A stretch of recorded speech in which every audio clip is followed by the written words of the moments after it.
if I find just the right way to express something, I love that. That's the enjoyable part. I finally put together the right structure for this article, all right? I have just le mot juste. It makes me sad when students deprive themselves of that experience.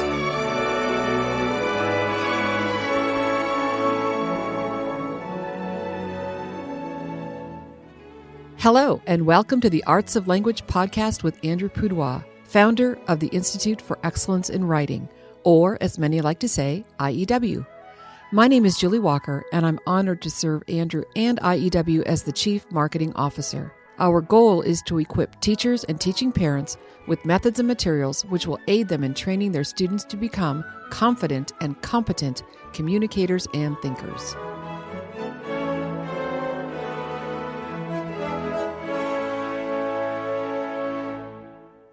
Andrew, you run into the most interesting people, whether through convention or through email or perhaps even through LinkedIn. I think this was a LinkedIn article. Someone, obviously, that I am connected with somehow, posted why AI is destroying academic integrity, which immediately drew me because we've been having a lot of conversations about what's our response to AI and what do we imagine is going to happen in the academic world.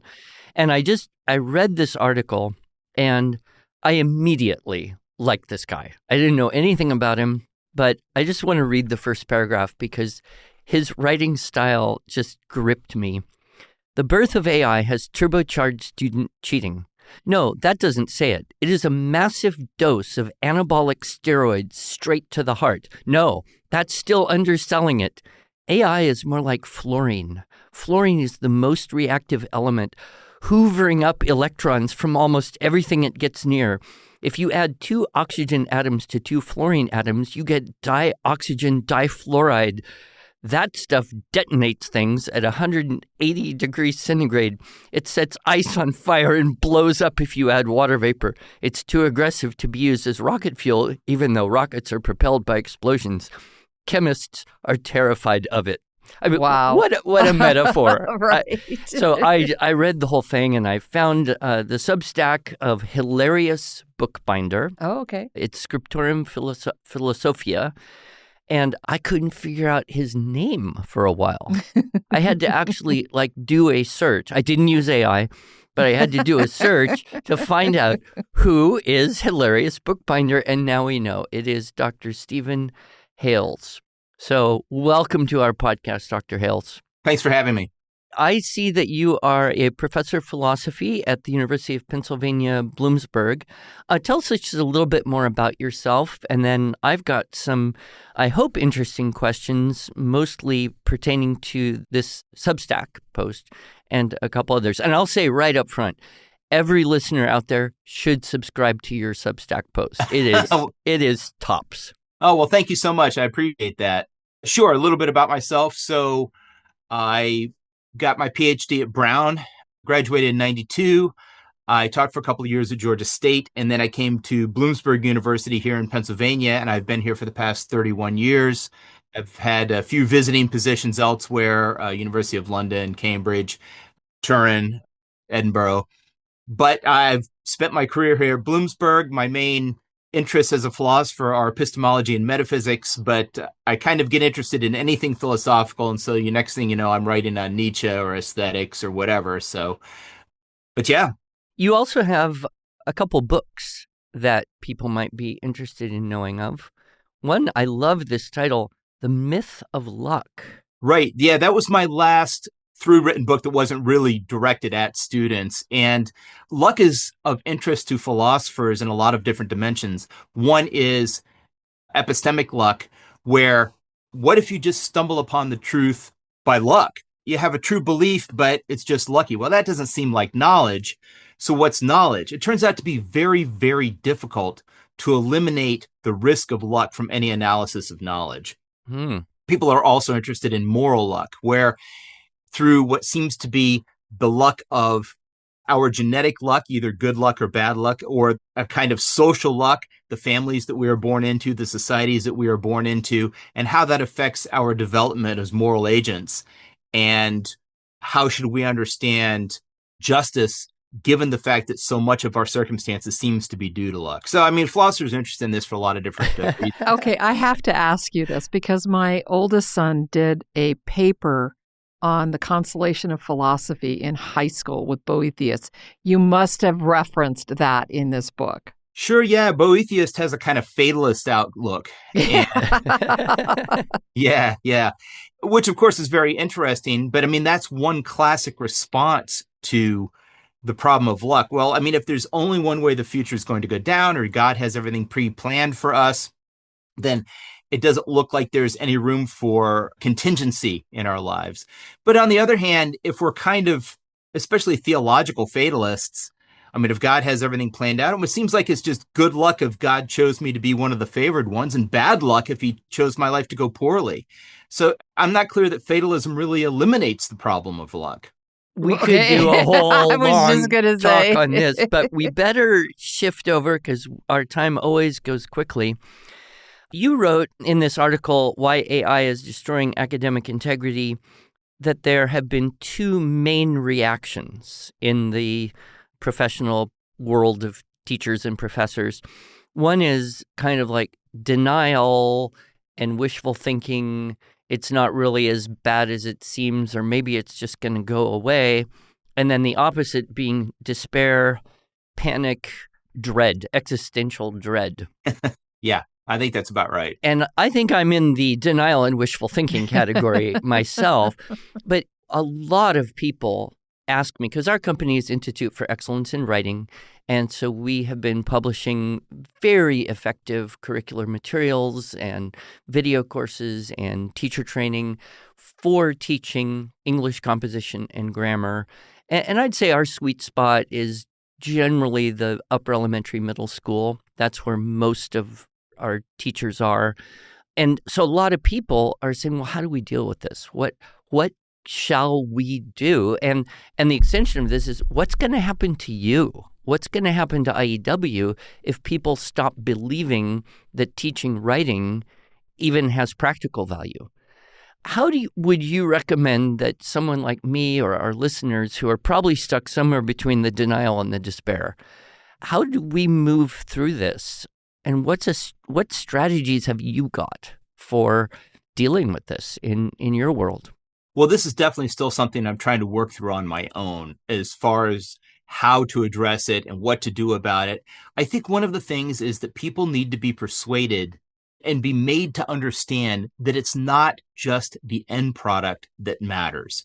Because if you think that's all that matters, well, I submit an essay and I got a B, that's all that I'm just looking for that outcome, then of course they're going to cheat. Of course they're going to use AI to do it.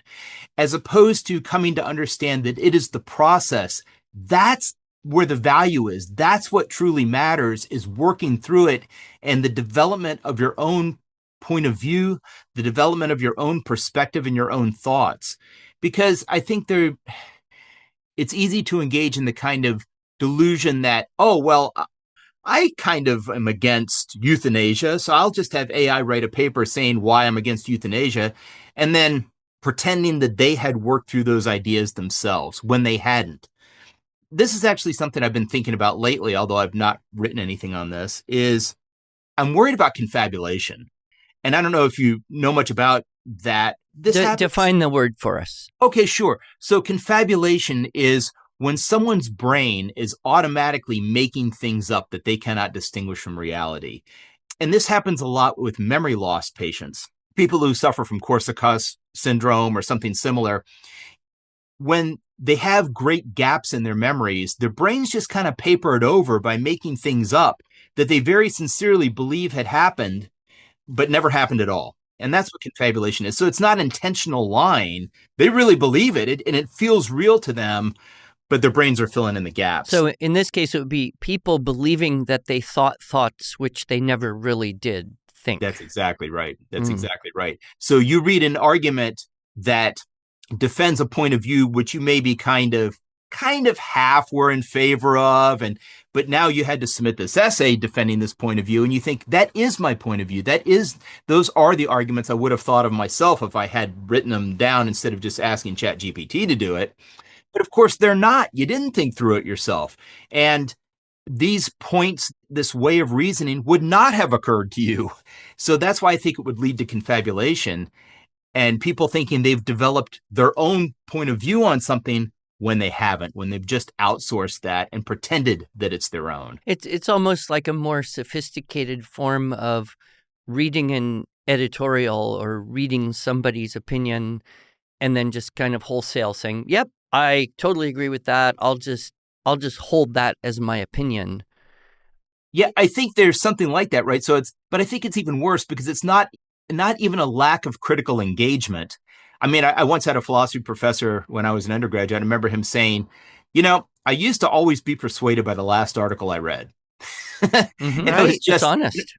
Right. And, where you have to develop that talent for looking for weaknesses and really trying to means test it and see whether someone's ideas hold up. But when you're in the position of having to write an argumentative paper, right, that is your challenge. And then you use AI to do it. You're already on the side of whatever AI told you, right? Because that's the task you set before it. So you're already coming into this with, I'm going to believe what it says and then turn that in.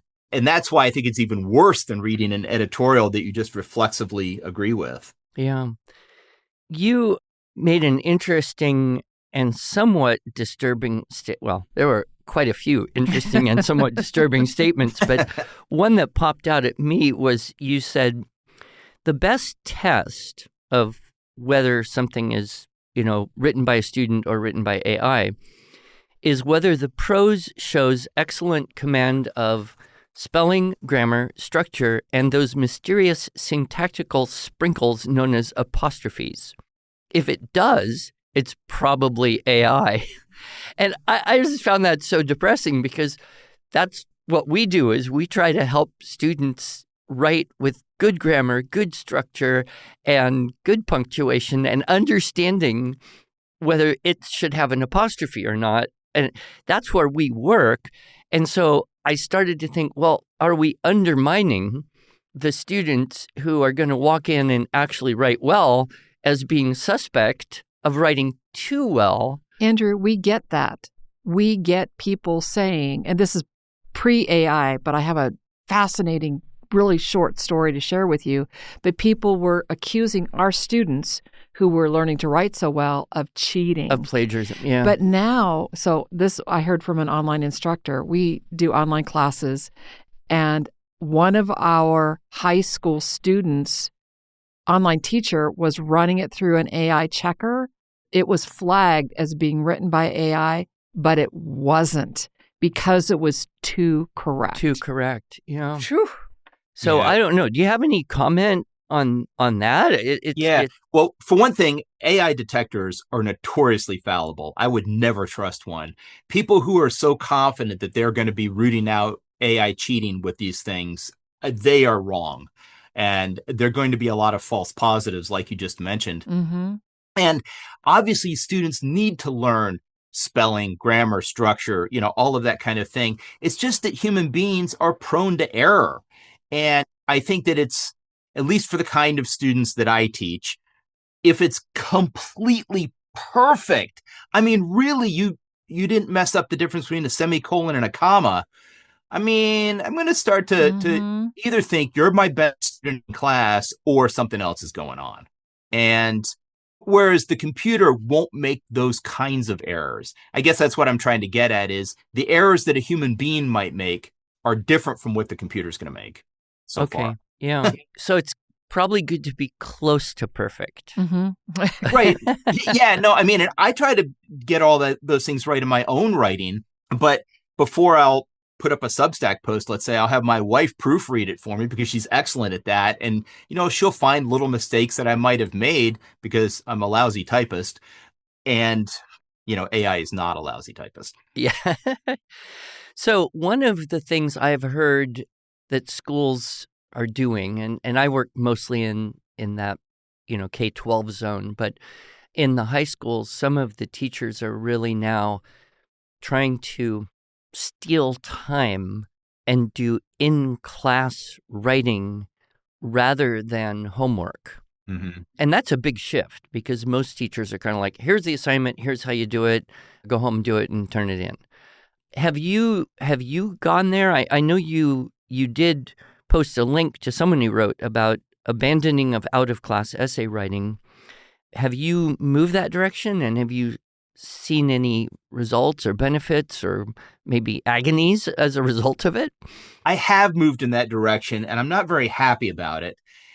I'll just give you one example. So this semester, I am teaching existentialism, and this is generally a sophomore, junior level class. And in the past, I've had them write a couple of 5-page papers, and then we would have an all essay question midterm, all essay question final. All right, well, I've abandoned the papers in favor of more in-class essay tests. Mm-hmm. So it's not realistic to expect them to write a true paper in class. But, at least with the essay questions, they can't cheat. I'm watching them write them in blue books, and it gives me a sense of what they're understanding, whether they're able to make the connections I'm hoping that they will. I'm not happy about this because I want my students to learn how to write, but this has to be something they want for themselves. And it's the difference between cheating in athletics and doing it legitimately. In fact, I recently read a very interesting article about this, about people who cheat in marathons, where they'll get on a bicycle and they'll ride for part of the marathon. I'm not even joking. And then and then they'll come in and they're like, I ran it in 2.5 hours or something like this, because what they're looking for is that kind of glory and approbation, even though they didn't actually do it. So contrast that with people who run marathons or do other similar kinds of things. They want to do that. Like, that's the goal, is to have achieved this particular thing, whether they came in first or last. I mean, if I came in last in a marathon, I'd still be like, hey, I ran a marathon. Exactly. Yeah. And that's what we need to get the students to see, is it's not about the product. It's about the process. And that's where the value is. Okay, I have to mention two things. Number one, Andrew has written an article called Process, Not Product, that we'll link in the show notes. And I got to make sure that you see this because it's so good. But the second thing is, Andrew, you mentioned another article that he wrote that I want to spend some time on as well. And this is about the average college student. What was the name of that article? The average college student today, how things have changed. This was March 2025. Mm-hmm. You got a huge reaction to this. In fact, you had to write another post just reacting to all the reactions to this. Yeah. And what really stuck out at me was your experience that students are, the words you used, functionally illiterate, meaning unable to read and comprehend adult novels. Mm-hmm. And you mentioned a few authors who are Pulitzer Prize winners and such. But then you kind of went on to say it's not only that they can't, it's also that they just won't read. Could you elaborate on your experience there a little bit? And what are some potential solutions here? Because I think everyone should be very concerned about this. Yeah, no, I completely agree that people should be concerned about this. And I wish I had a pocket solution ready to deliver. But what I mean is, students just don't want to read. They find it burdensome. And again, I think this is part of a failure to understand that the benefit that they're here to get is grappling with difficult materials and not asking Claude or Gemini or ChatGPT, hey, give me a summary of Sartre's Being and Nothingness. That is not at all the same experience as wrestling with the primary texts. And they just are so reluctant to do it. And I don't know if it's partly a lack of attention span, for sure. And I also think that it's a lack of having done a lot of reading prior to college, and therefore it's difficult. I mean, I was a voracious reader as a kid, and I didn't have any sense of books written for kids versus books written for adults. It was just whatever was on the bookshelf. So, so by the time I got to college, okay, we're reading Moby Dick. Of course we are. I mean, we're reading Shakespeare. Okay, that's fine. I mean, I'm not saying it was speedy reading, but I was ready to do it. We're reading Faulkner. Okay, I'm going to read the Faulkner, And I think many of our students don't have enough reading as a hobby background to be enthusiastic or willing to tackle the harder material that we are providing them now. And this isn't just me. I've heard this from English faculty. I've heard this from everybody. Well, and your students are signing up to read harder stuff. Like if you sign up and take a philosophy course, you should have enough common sense to know what that's going to be like, at least a little bit. Yeah, you would think. And what kills me too is some philosophers, okay, not all philosophers are good writers. I'll be the first to say this. I think Plato, Nietzsche, these people are a hoot to read and just so, I don't know, brilliant stylists, so interesting.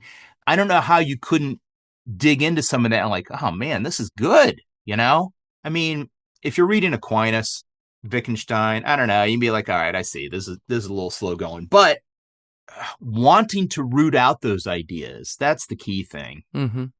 And the sense of ownership that you have when you do successfully extract an idea and understand it and apply it to something in your life.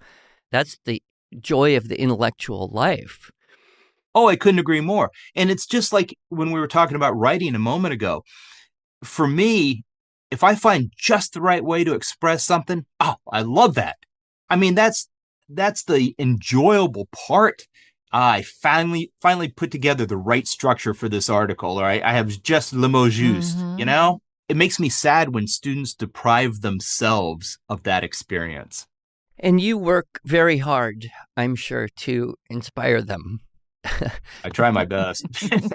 I think it was in one of your articles, it was an analogy to, a professor, a teacher is kind of like a personal trainer in that they can give you, here's the exercises you should do, here's the range, the reps, here's the schedule you should do to get stronger, but you can't do those reps for them. You can't push the weights for them. And it seems as though there's somehow this idea that your job is actually to make everything easy for them. Do you get that feeling? Like, yes, yeah, definitely. I mean, sometimes there's that attitude of, why are you just not making this easy for me? And I'm thinking, I am making it as easy as I know how, compatible with you still actually doing something. Because you're right, it really is a kind of going to the gym, and they've got to do the reps, they've got to put in the work.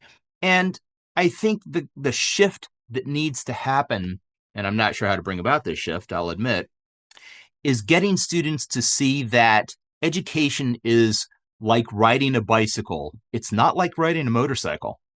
The motorcycle might get you there quicker, but that's not what you're here for. You're here for the bicycle. That is a really good. I'm going to steal that and use that. And you need to qualify, Andrew, not an e-bike. Yeah, right. It looks like a bicycle. It looks like a bicycle. Well, we have e-bikes. We probably need to start to wrap it up here, but I'm wondering, Dr. Hales, what advice could you give from your position, teaching at the university, teaching in one of the truly liberal arts, the liberating art of thinking and philosophy? What advice would you have for the typical middle high school teacher or homeschooling parent with teenagers, from your perspective, to just help them navigate the world, or help their kids navigate this world that they're coming into, where the technology is changing faster than any of us can keep up with?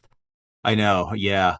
I think my advice would be to get them to understand the value of doing things for yourself. And this is one of the things that I like about working with my hands. I'm doing it for myself, and that's where the genuine pleasure is, and to see the value in the process, and to see that, look, we're out here riding bicycles, or we're making our own furniture, or, whatever it is, we are engaged in an activity that we're not just passive receptacles of whatever the computer has to tell us or whatever technology is saying to us. And we shouldn't just turn ourselves into zombies feasting upon the brain children of machines. Oof. That we need to be our own agents in the world. And that is the exciting thing, and the difficult thing, and the valuable thing for us to do. Yes. That is the human thing, is what, as you're going through the lesson. That's right. That is, hard work is immensely satisfying. That's what I raised my boys on, that little frame. As I'm looking, Dr. Hales, and we're just going to wrap this up, we do want to have our listeners know where to find you, and what they will find on your Substack, which is this really cool thing that I don't really fully understand, is pictures of this artisan work that you are doing. You are handcrafting furniture. You are binding books and making beautiful things that you can be proud of. And that's what we want this next generation to embrace, that idea of hard work is immensely satisfying. So where can our listeners learn more about you and your work, and perhaps subscribe to get some of these great articles into their email box? Oh, yeah. Well, thank you. They are welcome to find me at Scriptorium Philosophia, as you said, on Substack. And there I've been trying to write a lot of pieces, designed for the lay reader, not a professional audience. I've been writing under the pseudonym of Hilarious Bookbinder, which is one of Kierkegaard's old pseudonyms. I didn't think he was using it any longer. And just as a means of distinguishing this from my official scholarship, it's not that I'm trying to hide in particular. But yeah, they're welcome to find me there. And, trying to engage with some of these concerns that I think many people have about AI and about the pursuit of truth, and about, what kinds of things we find valuable as human beings, and the nature of art and stuff like this. Well, thank you, Dr. Hales, so much for joining us today. And listener, please take a moment, subscribe to this Substack, and we'll put a link in the show notes. And get your teenagers to read it, because his prose is just so good. Yes. It just is a delight to the tongue and the ear and the mind. And I hope you will keep writing and write more. And if I ever get anywhere close to where you are in Pennsylvania, I really would love to come and just sit in one of your classes. If Please I do. Crash the class. Sure, please do. That would be a delight. Thank you so much for your time. Been my pleasure. Thank you for having me.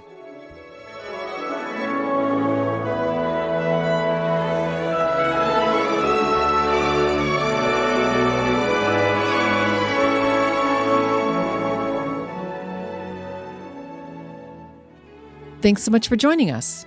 If you enjoyed this episode and want to hear more, please subscribe to our podcast in iTunes, Stitcher, or Spotify, or just visit us each week at iew.com/podcasts.